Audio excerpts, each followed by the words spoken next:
हम जिस लोक में रह रहे हैं ये ऐसा स्थान है कि हमने अगर पुण्य करने पड़ेंगे इस शरीर से तो मेहनत करनी पड़ेगी, काम भी छोड़ना पड़ेगा, 10 रुपये भी लगाने पड़ेंगे, तब हम पुण्य प्राप्त कर सकते हैं। और साधना हमारी शास्त्र अनुकूल हो,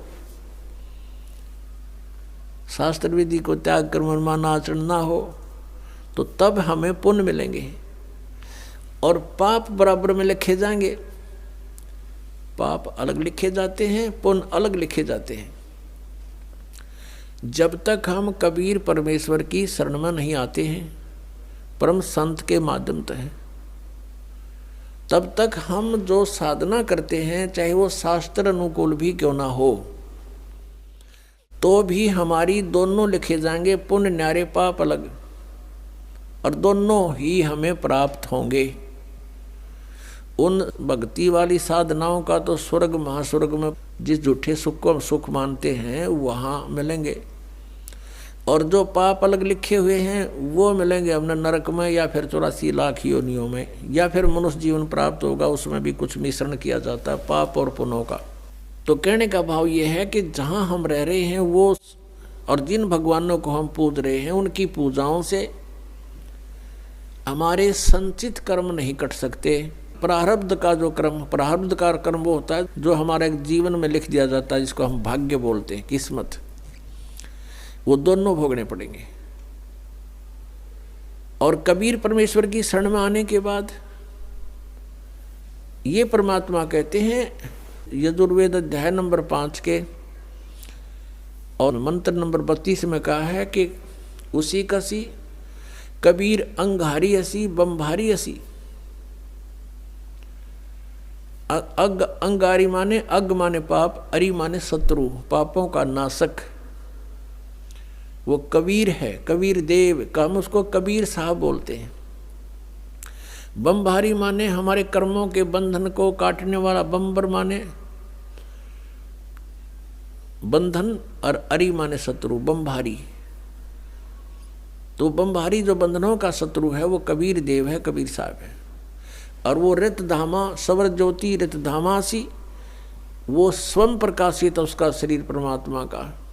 जैसे सूर्य स्वयं प्रकाशित है ऐसे ही परमेश्वर का शरीर स्वयं प्रकाशित है, साकार है, मनुष्य सदृश है, नराकार है, मनुष्य तुल्य है वो। और वो सतलोक में रहता है। अपनात्मा परमात्मा ने 600 वर्ष पहले अपनी अमृत वाणी में बोला था, कबीर वाणी में, सच्चिदानंद घन ब्रह्म की वाणी में 600 वर्ष पहले कहा था कि वेद मेरा भेद है, मैं मिलूँ वेदन में नाही, और जौन वेद से मैं मिलूँ वो वेद जानते नहीं। वेद मेरा भेद है, मेरी ही जानकारी, मेरी महिमा का गुणगान वेद कर रहे हैं, लेकिन इन वेदों में वर्णित विधि से मेरी प्राप्ति नहीं हो सकती, क्योंकि इन चारों वेदों में ब्रह्म तक की साधना का उल्लेख लिखा है। और 5वां जो वेद था सूक्ष्म वेद, जो सच्चिदानंद घन ब्रह्म की वाणी यानी 5वां वेद था, उसको नाश कर दिया इस काल भगवान ने कि कहीं इन मेरे अंतर्गत जितने प्राणी हैं इनको भगवान का पता ना लग जाए और इस साधना को करके ये मेरे जाल से निकल ना जाएं। इस दृष्टिकोण से इस काल भगवान ने वो 5वां वेद नाश कर दिया। उस 5वें वेद के नाश की पूर्ति करने के लिए परमेश्वर स्वयं चल कर आते हैं सतलोक से, और फिर वो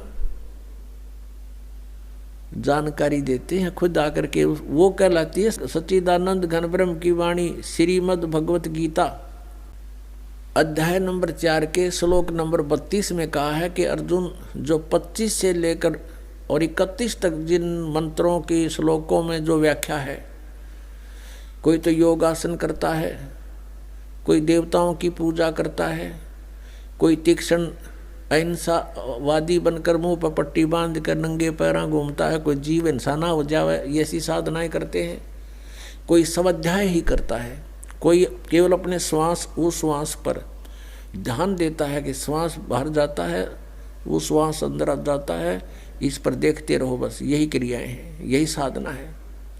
ना देखोगे तो भी श्वास तो आवे जावेगा, ना तुम्हारे देखने तक के कला टूट गया उसमें। तो बिना ज्ञान के ये धक्के दे रखे थे, डरे डुआ रखे थे अपने से। ये साधनाएं ठीक नहीं थी, शास्त्र विधि को त्याग का मनमान्य आचरण था।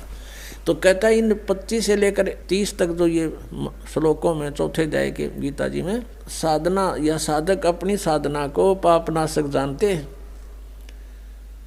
और इसलिए वो कर रहे हैं। एक दिन उनको ये पता लग जाए गलत है, तुरंत छोड़ देंगे वो।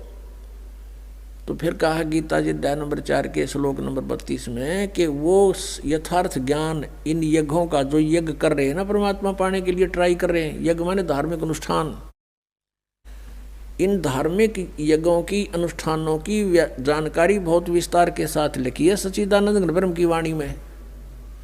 ब्रह्मणे मुखे यानी उस परमात्मा ने अपने मुख से आकर बोली है उस वाणी में, वो यथार्थ ज्ञान लिखा हुआ है। अपनात्मा वो है सच्चिदानंद ब्रह्म की वाणी, कबीर वाणी।